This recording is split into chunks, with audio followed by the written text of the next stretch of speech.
বিড়াল কে কে পছন্দ করেন? আমার তো এই যে বুইড়া বিড়ালগুলা একদম ভালো লাগে না। কিন্তু আমার পুষিকে খুব ভাল লাগে। মানে এই ছোট বিড়ালগুলোকে।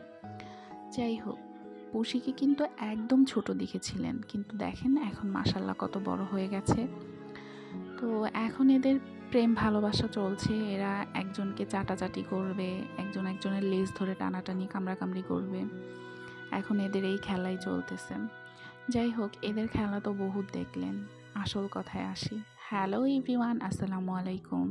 কেমন আছেন সবাই? আমি ইরশাদ শরীফ মুন্নি চলে এসেছি আপনাদের সাথে আমার আর একটা ডেইলি ব্লগ শেয়ার করার জন্য। শ্বশুর শাশুড়ির সাথে প্রথম রোজাগুলো পার করে এখন চলে যাচ্ছি বাবার বাড়িতে।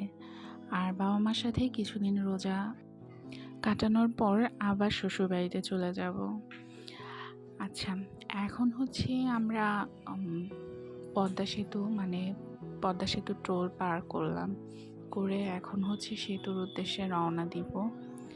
আর এই তো বলতে না বলতেই বেশ অনেকখানি রাস্তা আমরা পার করে চলে এসেছি। আর হঠাৎ করে পাশ থেকে দেখতে পারলাম যে নতুন জাংশনগুলো হয়েছে পদ্মা সেতু পর্যন্ত, সেখান দিয়ে ট্রেন চলছে। তো আমার কাছে খুব ভালোই লাগলো দেখতে। বেশ লোকজনও ছিল ট্রেনে। আর এটা একটা এক্সাইটমেন্ট কাজ করে, যেহেতু আমরা দক্ষিণ অঞ্চলের মানুষজন যারা এভাবে করে যাওয়া আসা করি, তারা যদি ট্রেনে যাওয়া আসা করতে পারি তাহলে আমাদের ওয়েগুলো আরও বেড়ে গেল, রাস্তাঘাট আরও ইমপ্রুভ হচ্ছে।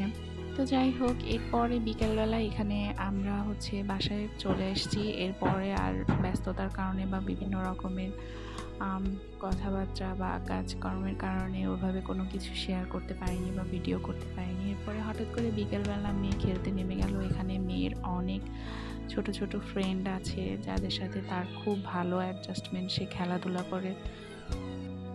তো মেয়ের সাথে সাথে আমিও নেমে গেলাম দেখার জন্য যে ওরা কি করছে। তো এখানে দেখলাম ওরা বেশ মজার একটা খেলা খেলছে, চোর পুলিশ আর দোকানদার। তো আমিও বসে বসে দেখলাম। দেখে আমার কাছে খুব ভালো লাগলো, নিজের ছোটোবেলার কিছু কথা মনে পড়ে গেল। আর এই তো মোটামুটি এভাবে করে দিন পার হয়ে যাচ্ছে। আর এটা হচ্ছে আমার মার ছোট্ট একটা বাগান। বাসার পাশে মা ছোট্ট একটা ক্ষেতের মতন করেছে, ওখানে বিভিন্ন রকমের মরিচ, তারপরে পেঁয়াজ, টমেটো এগুলো লাগিয়েছে। এগুলোই হচ্ছে তার এক অংশ। আর ফুল গাছও ছিল, যদিও ফুলের সিজন শেষ হয়ে যাওয়ার কারণে এখন ফুল গাছগুলো মরে গিয়েছে, কিন্তু মরিচ গাছগুলোতে বেশ ভালোই মরিচ হয়েছে। আর বেগুন গাছ ছিল, ড্রাগন ফ্রুটের গাছ ছিল। তো এগুলো আমার কাছে দেখতে বেশ ভালোই লেগেছে। আর এরপরে হচ্ছে এটা একটা বরবটি গাছ ছিল, এটাতেও অনেক বরবটি হয়েছে। আর এই তো বলতে না বলতে আমার ব্লগটা আজকে এই পর্যন্তই শেষ হয়ে গেল। সবাই ভালো থাকবেন, রোজা ভালো করে কাটাবেন। আল্লাহ হাফিজ।